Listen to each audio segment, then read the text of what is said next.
Ku beri nama pedang ini Naga Puspa. Selamatkan dia. Jangan sampai jatuh ke tangan pendekar berwatak jahat.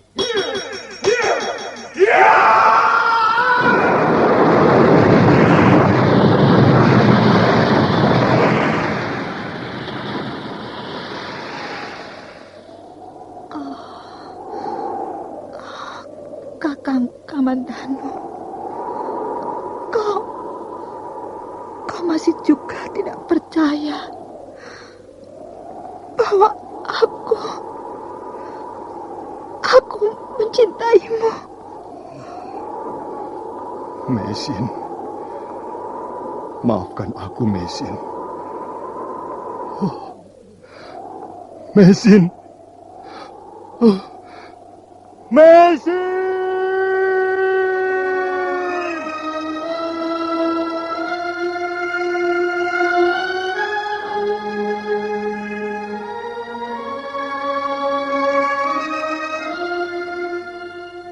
Tutur Tinula.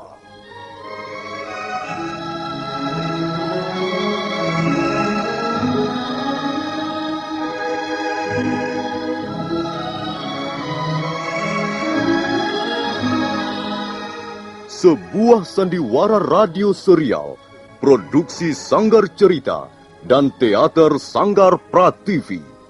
Sebuah kisah dengan latar belakang sejarah runtuhnya Singasari dan berdirinya Kerajaan Majapahit.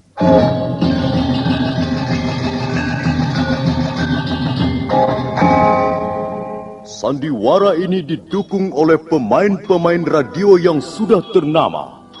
Ferry Fadli, Ivone Rose, dan Eli Ermawati.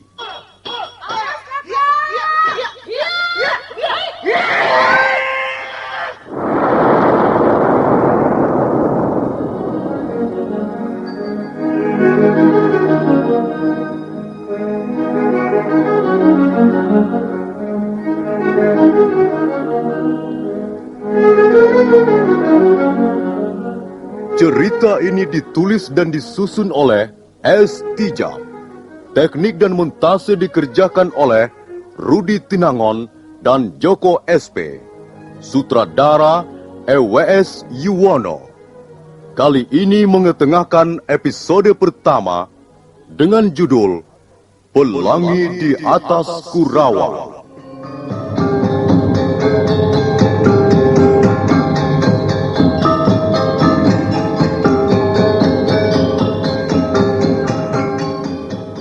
Dalam seri yang ketiga ini, didukung oleh para pemain, Iwan sebagai Pranaraja, Wawan GW sebagai Ganggadara, Beni sebagai Jarawaha, Asdi Suhastra sebagai Empu Ranubaya, Ferry Fadli sebagai Arya Kamandanu, Hari Aki sebagai Empu Hanggareksa, Eli Panca sebagai Nyi Rongkot, Wenda Lubis sebagai Wirot, dan Nusri pembawa cerita.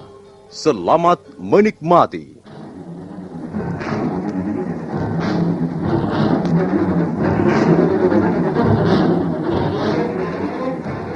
Pranaraja akhirnya turun tangan karena dirasa sikap petani tua itu sudah keterlaluan. Sebagai orang berpangkat yang sedang mengemban titah raja, dia merasa tersinggung dan diremehkan. Kemudian, dia memerintahkan agar Jarawaha dan Ganggadara bertindak.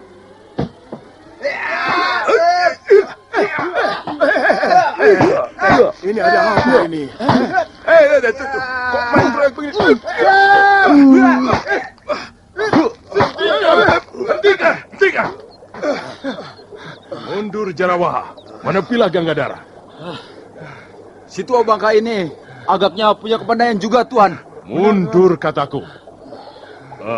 Pak Tua, jadi kau mau pamer kepandaian di depan kami? Hah? Apa? Aku mau pamer kepandaian? Teman-temanmu itulah yang sok jago. Mentang-mentang prajurit Singasari, lalu main tendang, main pukul, main keroyok. Ya, tentu saja aku tidak mau diperlakukan seperti itu. Kalau kau masih berkeras tidak mau melayani kami dengan baik, Hah? aku yang akan turun tangan. Sekarang ternyata kau yang ingin pamer kepandaian di depanku. Pak Tua, lihat.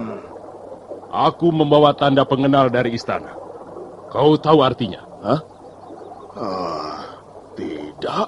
Kurang ajar. Jawabanmu semakin memerahkan telinga. Aku sendiri yang akan menghajarmu, Pak Tua.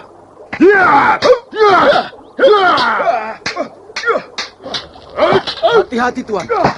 Orang tua itu cukup lincah dan gesit. Diam kau, Jarawaha. Kau telah melawan kami. Dan itu berarti melawan pemerintah Singasari. Terserah. Aku tidak merasa berbuat yang merugikan kalian. Aku bekerja di sawahku sendiri. Kalian yang datang mengganggu aku dan mengajakku ribut-ribut.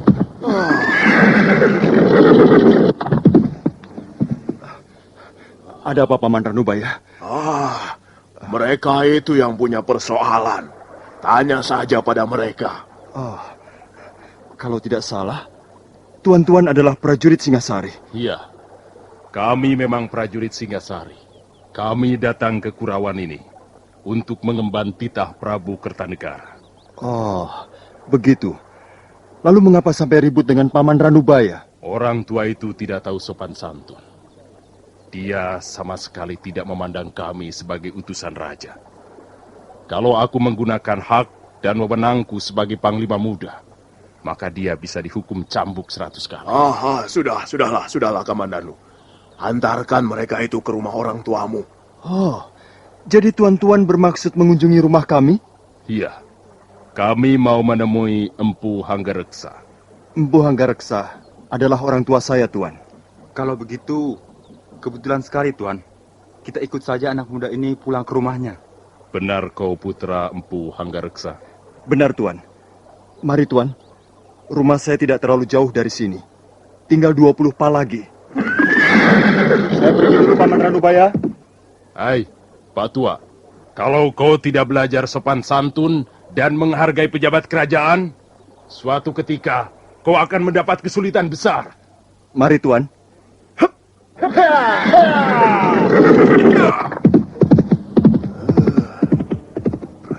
Prajurit Singasari.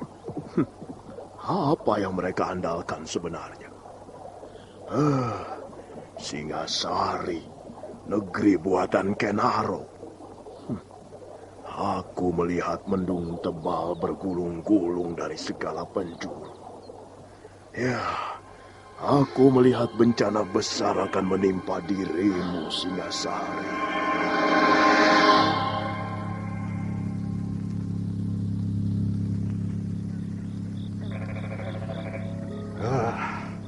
Mari tuan-tuan, silahkan minum dan silahkan mencicipi makanan desa Kurawan.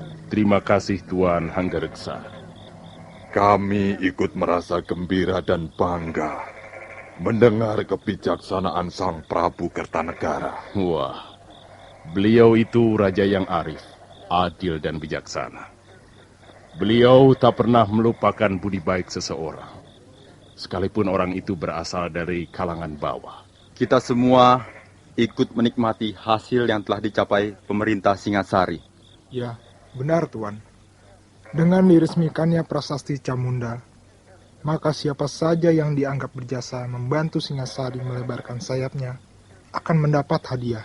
Dan dalam hal ini, tak terkecuali Tuan Hanggareksa, sebagai seorang ahli membuat senjata, tentulah jasa Tuan tidak dapat dianggap kecil.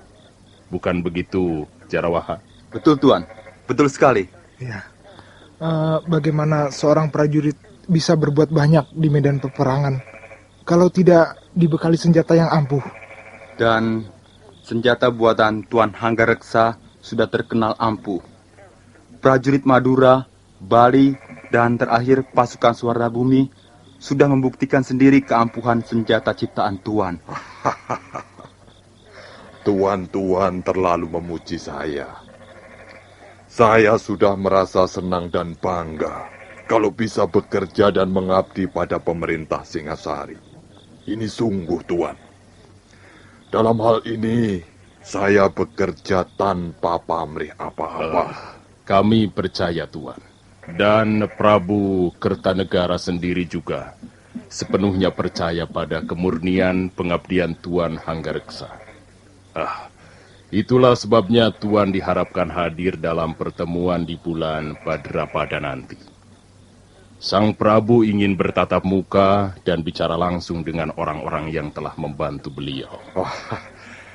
Saya ini kan orang desa. Orang kecil yang tidak punya arti apa-apa. Karena itu, saya sangat terharu mendengar sikap Sang Prabu yang begitu mulia. Oh ya, kami ingin menanyakan sesuatu pada Tuan. Soal apa, Tuan Pranaraja? Sebelum kami bertemu dengan Arya Kamandano, putra Tuan, kami sempat bertengkar dengan seorang petani tua yang sedang mencangkul saluran air di sawahnya. Iya, betul Tuan. Wah, orang tua itu benar-benar kurang ajar sekali Tuan. Dia sama sekali tidak takut pada kami, walaupun tahu bahwa kami membawa amanat seorang raja. Ya, di samping kurang ajar, dia juga telah berani menghina pemerintah Singasari. Ini yang saya kira tidak bisa diampuni. Ya, saya pikir otaknya tidak genap lagi. Apa benar begitu, Tuan? Jangan hiraukan dia, Tuan-tuan. Jangan dimasukkan ke hati. Putra Tuan memanggilnya dengan sebutan paman. Apakah Tuan masih tersangkut hubungan kerabat dengan orang itu? Oh, tidak, Tuan. Sama sekali tidak. Dia bukan sanak keluarga saya. Kami dulu memang pernah bersahabat. Tapi sekarang kami tidak pernah bertemu lagi. Walaupun masih satu desa. Mungkin benar seperti yang dikatakan Ganggadara. Dia agaknya kurang beres otaknya. Ya, mungkin saja, Tuan. Soalnya saya sudah lama sekali tidak pernah bertemu dengannya. Siapa nama orang itu, Tuan? Namanya Empu Ranubaya. Sudahlah, Tuan. Lupakanlah saja. Dia barangkali tidak bermaksud sungguh-sungguh. Saya jamin, dia tidak akan berani mengganggu tuan-tuan lagi. Baiklah. Maaf, Tuan Hanggareksa. Kami ingin istirahat. Silahkan, tuan-tuan, silahkan. Ruangan sudah disediakan untuk sekedar, merebahkan badan. Maaf, beginilah keadaan rumah kami. Serba sederhana. Ya, maklumlah rumah desa, Tuan. Ini sudah lebih dari nyaman, Tuan.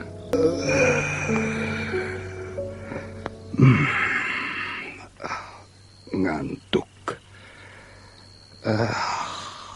Apa enaknya tidur saja ya? Nanti kalau Bapak Guru mencari, bagaimana?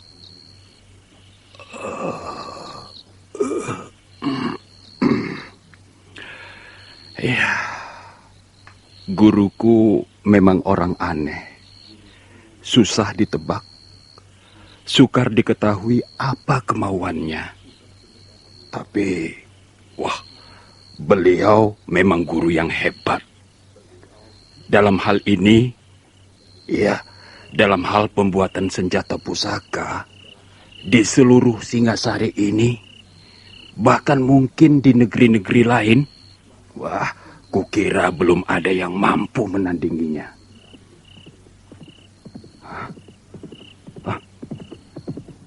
Siapa itu malam-malam datang kemari? Pasti orang yang ingin memesan senjata pusaka. Dia pasti kecewa. Sebab guru sudah tidak melayani pesanan senjata pusaka lagi.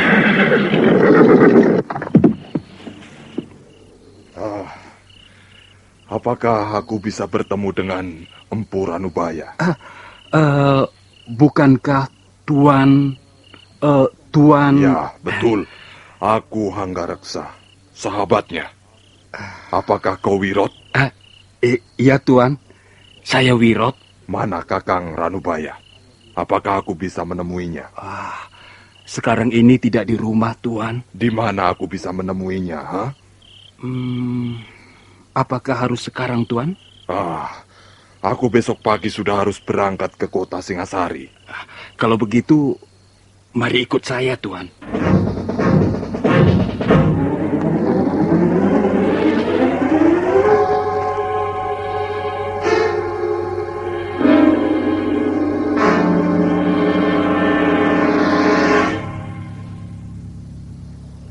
Wah, tidak ada, Tuan. Biasanya guru ada di sini. Apa yang dilakukannya di sini malam-malam begini, ha? Guru memang sering berlaku aneh. Beliau punya kegemaran yang tidak jamak dimiliki orang lain. Biasanya dia duduk di sini, di atas akar pohon ini, sambil memandang bulan yang berkaca di permukaan air sungai itu. Ya, beliau kadangkala betah duduk di sini sampai menjelang pagi, Tuan. Mengapa begitu? Mestinya gurumu lebih mapan. Karena sekarang usianya sudah agak lanjut. Saya hanya seorang murid, Tuan. Pengetahuan seorang murid terbatas. Paling banter sebatas pinggang gurunya, Tuan. Iya. Lalu, kalau begitu di mana dia sekarang, Wirot? Apakah tidak ada tempat yang lain yang biasa dikunjungi Kakang Ranubaya? Ada, Tuan, ada. Tapi sudah hampir 1 bulan ini beliau tidak mengunjungi tempat itu. Ya, siapa tahu dia ada di sana. Baiklah. Mari ikut saya, Tuan. Mudah-mudahan saja guru ada di sana. Iya.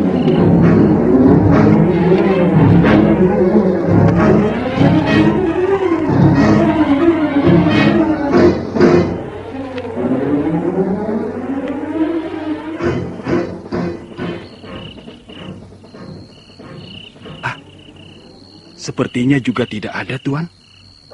Pintu gubuk sudah tertutup rapat. Gubuk jerami ini milik siapa, Wirot? Milik beliau juga, Tuan. Saya yang membuat. Tempat ini biasa dipergunakan guru untuk menikmati mangkok tuaknya, Tuan. Oh, begitu. Rupanya Kakang Ranubaya sudah bergaul dengan api dalam cawan itu. Iya.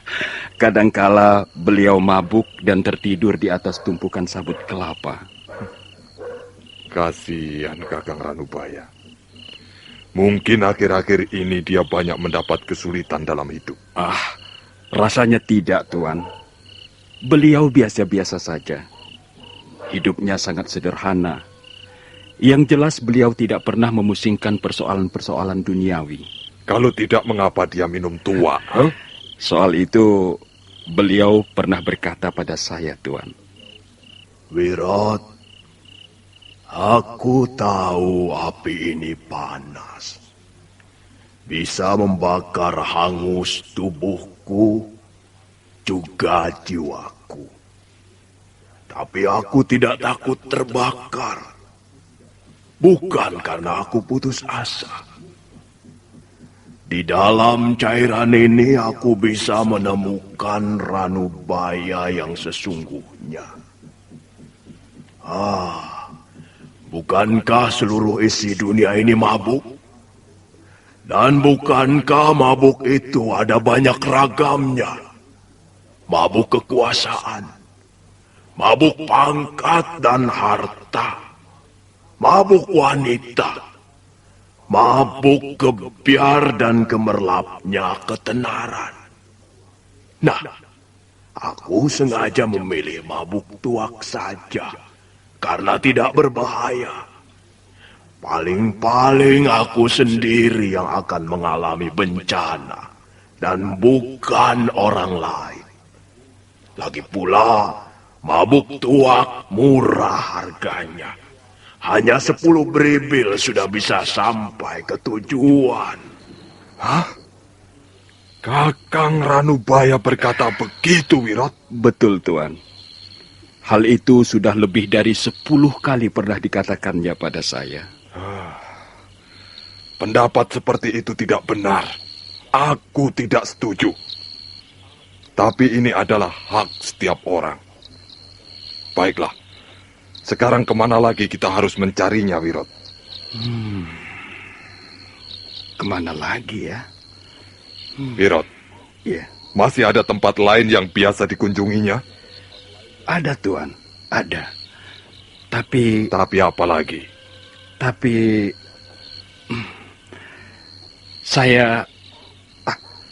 saya tidak berani mengantar Tuan ke tempat itu.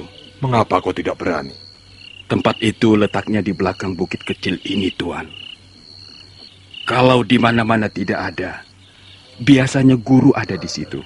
Ya, kalau begitu antarkan aku ke sana. Tidak, Tuan. Saya tidak berani. Sungguh. Soalnya jalannya gelap sekali, Tuan. Dan angker, Tuan. Saya tidak berani melewatinya malam-malam begini, Tuan. Baiklah, Wirot. Tidak usah kau mengantar aku. Tunjukkan saja jalannya. Aku akan mencarinya sendiri. Tuan, mengapa Tuan tidak sabar menunggu sampai besok? Saya kira besok pagi beliau sudah kembali ke rumah. Tidak, Wirot. Tidak. Aku membutuhkan gurumu malam ini juga. Kalau begitu, baiklah, Tuan.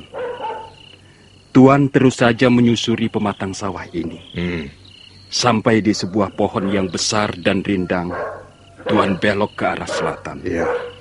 Selanjutnya Tuan bisa mengikuti jalan setapak di seputar pinggang bukit. Lalu di mana letaknya tempat yang biasa dikunjungi Kakang Ranubaya? Tuan akan menemukan sebongkah batu yang sangat besar, yang bentuknya menyerupai payung raksasa. Iya. Nah, di belakang sebongkah batu itulah biasanya guru saya berada. Tapi, ya, harap Tuan berhati-hati. Saya khawatir hantu bertopeng itu akan muncul malam ini. Jadi kau takut hantu bertopeng, maka tidak mau mengantarkan aku, begitu? Benar, Tuan. Hantu itu, menurut cerita guru saya, sangat kejam, Tuan. Apalagi bagi orang yang belum dikenalnya dan baru pertama kali melewati daerahnya. Ya, sudahlah. Kau boleh kembali, Wirot. Biar aku temui sendiri gurumu.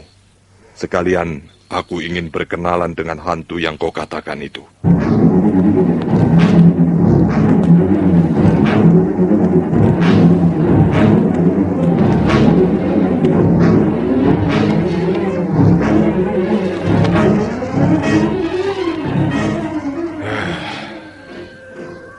Memang benar apa yang dikatakan Wirot. Gelap sekali tempat ini. Untung aku sempat mencabut obor minyak jarak di depan gubuk itu tadi. Kalau tidak, mataku tidak bisa melihat apa-apa. Tempat ini memang menyeramkan. Untuk apa Kakang Ranubaya pergi ke tempat seperti ini malam-malam begini? Empu Hanggareksa baru saja akan melangkah untuk melanjutkan perjalanannya ketika mendadak sebuah bayangan berkelebat ringan. Kurang ajar. Siapa kau? Bayangan itu tidak menjawab sapaan Empu Hanggareksa, melainkan terus menyerang. Jawab pertanyaanku. Kaukah hantu yang menunggu tempat ini?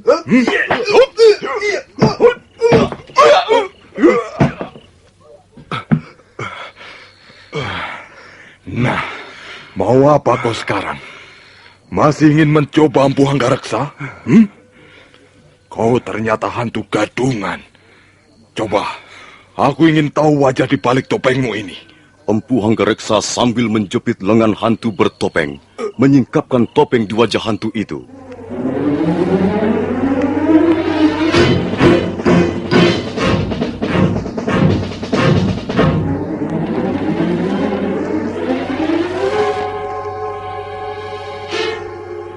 Topeng putih yang terbuat dari bulu kambing domba itu tersingkap.